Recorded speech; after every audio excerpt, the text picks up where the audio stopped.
Well, let me show you a routine that I've really enjoyed performing for the past several years. I haven't explained it anywhere.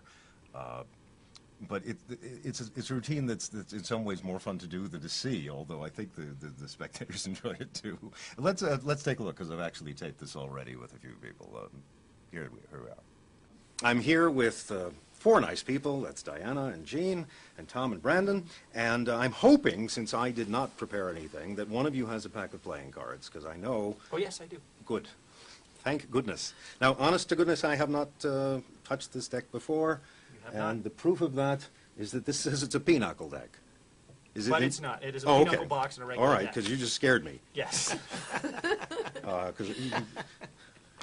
These look to be normal cards, Tom. What kind of a magician are you? As close to normal as I can have. But, you know, ordinarily in a card trick, the issue of the suits and stuff gets important, because usually what happens is someone picks a card and then they lose it, and then they find it again, which sort of seems to me too many steps. But in this particular case, we're only interested for the time being in the cards as physical implements, okay? And in fact, we will only use a few, just so that there's no confusion whatsoever. So 1, 2, 3, 4 cards. That's all we need. Tom, put the rest away. This will be plenty for me.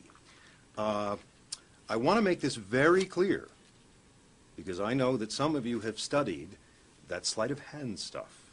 So when I go like this and say, look, only 4 cards, you start thinking of Spain. See, mentalism and card magic do mix. But no, really, touch the edges of the cards and make sure that there are exactly 4. It's important that we know that. They're your cards, so you ought to know as much. Yeah? Okay. Just 4 cards, and as I say, we're interested at the moment, we're not interested in the faces or the values, we're interested in the counting implements. Jean, I see you have pockets, but they have flaps. Now, that means they could be pretend faux pockets, you know, just the flaps to look good, or they could be, are they button pockets or snap pockets, or, oh, Velcro. Velcro. Very modern. This is space age. All right, good. Jean, let me do this, if I may. I'm going to place the 4 cards into your pocket. Okay. All right, and then we'll Velcro it shut. How's that? That's good. All right. So Jean, you have how many cards in your pocket? 4. Okay. Without caring about the identities of the cards, I will ask you simply to name any number up to 4. And make sure it's a free choice and I didn't steer you in some way. Go ahead. What number? 2. Now, are you sure about that? Positive. And the reason I ask is I happen to know that you're staying in one of the motels near the L&L studios. Yeah. And I know that motel. The walls are thin. And I have concerns for the other people staying at the motel. Because later tonight, you are going to be sitting up in bed.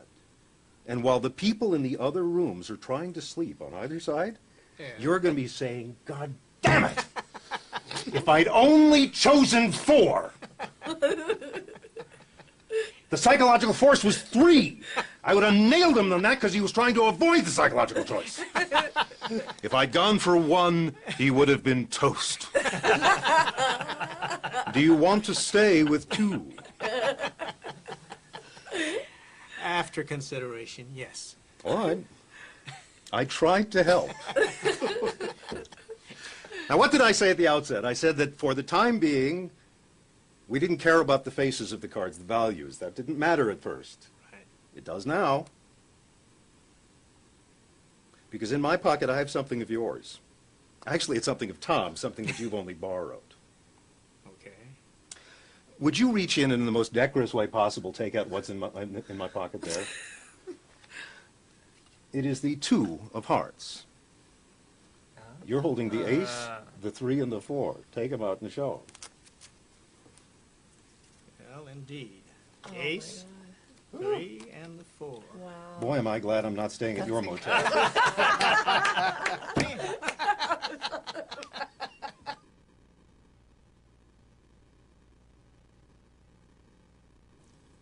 Having introduced the idea of multiple outs, let's talk for a moment about another routine that's actually not the same as what we just saw, but uses coins again, but in a slightly different direction.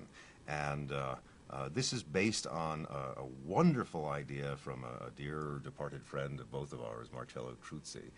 And we'll talk about it, but let's take a look at it first. Kenna, we're going to try something involving money. Do you like money? Oh, yeah. Me too. These are coins, and what I've got here is a collection of all the basic coins that are currently in circulation.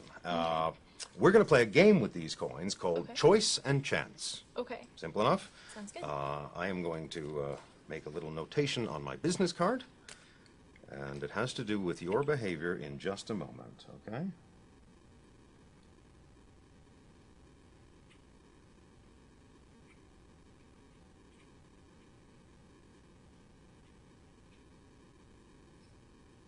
No, you're not watching.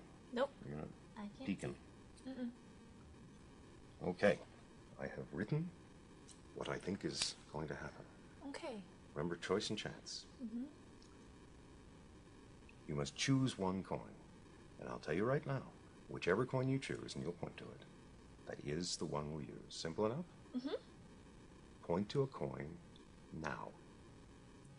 The $50. Mm-hmm. Now, did it feel fair? Yeah. Yes. That felt like a real choice? I mean, I just dumped the coins out. I didn't arrange them in any Right. particular pattern. You picked the $50. You chose the $50. I can't be more fair than that. Yes? Yes. Now, what's the name of the game? Choice and chance. Choice and chance. So I need to now, having handled the choice part, we need to go to the chance part. Okay. So here's where.